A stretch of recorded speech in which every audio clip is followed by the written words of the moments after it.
morning and welcome everyone. In the next few minutes, I'm going to present my 15 months progress. My name is Dorina Bajzát, and I'm working at Hungarian National Pediatric Institute as a resident doctor. My vision is good timing and good methods of surgery elevate the quality of life of surgical interventions of children with inflammatory bowel disease. To reach this goal, we would like to assess the current situation of surgical interventions and improve the quality by communicating the results. Surgical interventions are still unavoidable in more than 40% of patients with IBD. Therefore, we started to investigating these two important questions in the topic. In our first project, we analyzed the association between preoperative anti-TNF-alpha therapy and postoperative complications in pediatric IBD after intestinal resection. Over the past decade, anti-TNF-alpha have revolutionized the treatment of IBD. Nowadays, this is the first-line therapy in moderate to severe IBD. However, biologics before surgery is controversial. The most recent meta-analysis in the adult population didn't find any differences between the patients who were treated with anti-TNF-alpha therapy or not. In spite of this, the pediatric surgical guidelines still recommend stopping anti-TNF-alpha prior to intestinal resection. That was the reason why we started to investigating this question, and our aim is to assess the safety of preoperative anti-TNF-alpha therapy within the washout period in pediatric IBD. We formulated a research question. Is it safe to operate the patient received anti-TNF-alpha within 12 weeks or wait for the washout? We compared children with IBD and intestinal resection, those who were treated with preoperative anti-TNF-alpha therapy, and those who didn't get this therapy prior to the operation. The outcome is the presence of postoperative complications. Today, I would like to introduce our two main results. However, we divided the adverse events into two main groups, infectious and non-infectious complications, and we also examined surgical site infections because, as I mentioned earlier, it increases the risk of infection. This slide shows the results of overall complications. As you can see, the odds ratio of the first two articles are different than the third article. The reason behind this, Sharp et al. Defined the interventions a little different than in the first two articles. The overall odds ratio is 1.38, which suggests that patients with preoperative anti-TNF-alpha therapy have a non-significantly higher chance for postoperative overall complication. The other slide shows the results of surgical site infection. Here we divided the population into two main groups, patients with Crohn's disease and patients with ulcerative colitis. The overall odds ratio is lower than 1. It's 0.63, which suggests that patients with preoperative anti-TNF-alpha therapy have a non-significantly lower chance for postoperative surgical site infections. In conclusion, our results didn't reveal any association between preoperative anti-TNF-alpha therapy and postoperative complications in pediatric inflammatory bowel disease. According to our findings, we cannot suggest to stop anti-TNF-alpha therapy prior to the operation.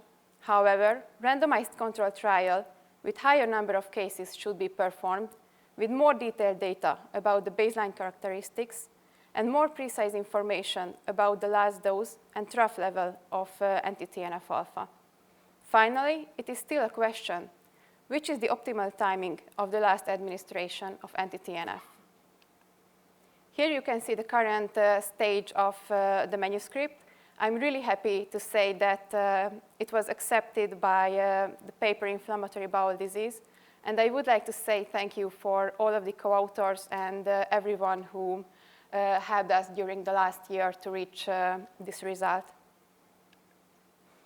In the next part of my presentation, let me introduce my second project about the risk factors of early intestinal resections in pediatric Crohn's disease.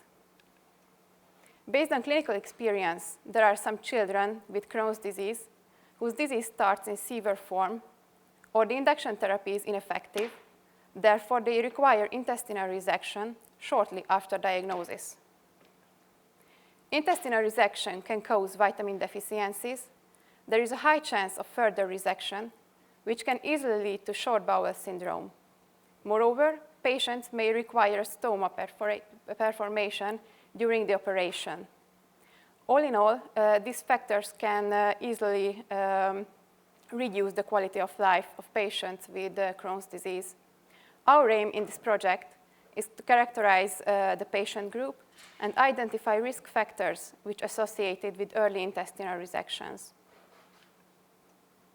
We use the data for this project from the Hungarian Pediatric IBD Registry, which was launched in 2010. It is an existing, prospective, and nationwide registry with 27 centers. We formulated the research question: what are the risk factors for early surgery in pediatric inflammatory bowel disease? The population is children diagnosed with Crohn's disease, and we compared those who required early intestinal resection within 6 months after diagnosis with those who didn't have this operation shortly after the diagnosis. The outcome is the risk factor of early surgery. This slide shows the potential risk factors, such as anthropometric data, symptoms, laboratory tests, the presence of granuloma, extraintestinal manifestation, diagnostic delay, location, and the pediatric Crohn's disease activity index. I would like to say some words about our descriptive results. As you can see, we have 2 groups, and there were 27 patients in the early resection group, while 1,013 patients in the no early resection group. As you can see, the pediatric Crohn's disease activity index is significantly higher, and female gender and perianal lesion is significantly common in the group of patients who underwent early resection 6 months after diagnosis. After that, we built a logistic regression model with 5 variables. As you can see, the pediatric Crohn's disease activity index, the perianal lesion, and abdominal pain without diarrhea was the significant risk factors in this model.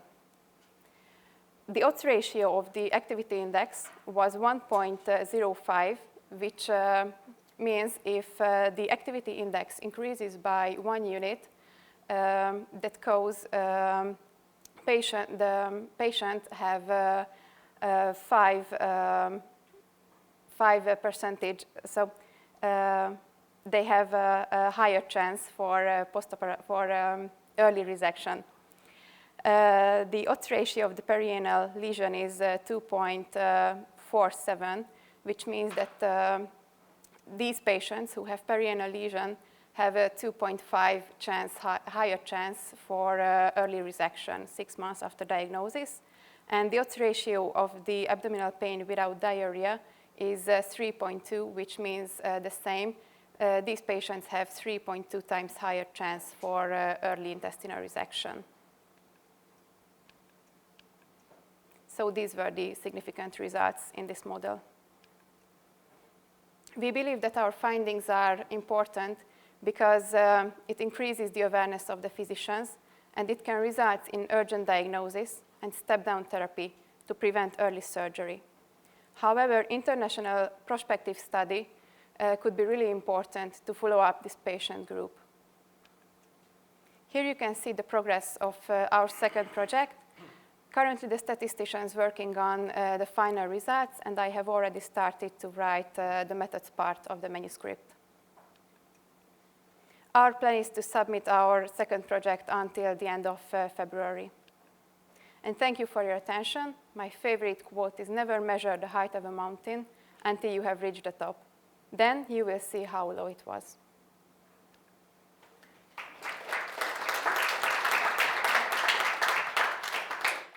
In your first project, the included studies, were they all retrospective cohort analysis? Yes, that's right.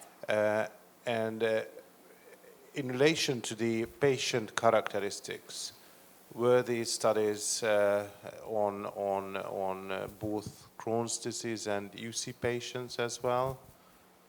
That's question number 1. Number 2, was there any information on the disease activity at the time of the operation? Yes, thank you for your questions. My answer for the first question, yes, there were 8 included studies in our meta-analysis, and 5 of them investigated both Crohn's disease and patients with ulcerative colitis. That was the reason why we could do 2 subgroups here in this forest plot, patients with Crohn's disease and also ulcerative colitis. And regarding your second question, which was about the activity index, as I remember good. Yes, most of the studies say some words about the activity index. However, there were a lot of confounding factors which wasn't correctly write down. For example, they didn't mention was it an urgent surgery or an elective one, or they didn't mention was it doing with laparoscopic methods, or was it an open surgery? So that was the reason why I mentioned in future studies they have to give more precise information about the activity index and these confounding factors too. I was just wondering, why did you choose that, if I remember well, exactly five variables for the regression model? For the logistic regression model, yes, right? sorry. So the logistic regression. Yes, here you can see these results. So we chose these, 5 individual variables, risk factors. Actually, we checked the descriptive data, and we chose these based on the biomedical importance of these prognostic factors. And we hypothesized before we started the project that patients who require early surgery have a late diagnosis, for example, because of mild symptoms.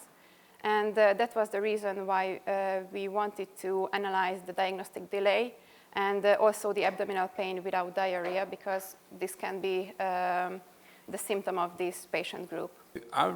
I've got a question only regarding to your second project, the pediatric Crohn's disease activity index. Yes. It's just like, it was around 30 and 20, the 2 numbers. Just like in adult patients, severe disease usually goes from 150 up to 300 points. Is it so a different index, just like not like in the adults, or is it doesn't? So, how many points have a severe disease with the children usually? Thank you for your question. I have to say that this pediatric Crohn's disease activity index is quite different than the activity index in the adult population, because we can talk about a severe disease on above 10 points. So it's quite different. But it includes symptoms and laboratory tests and so on. So it can be quite similar too.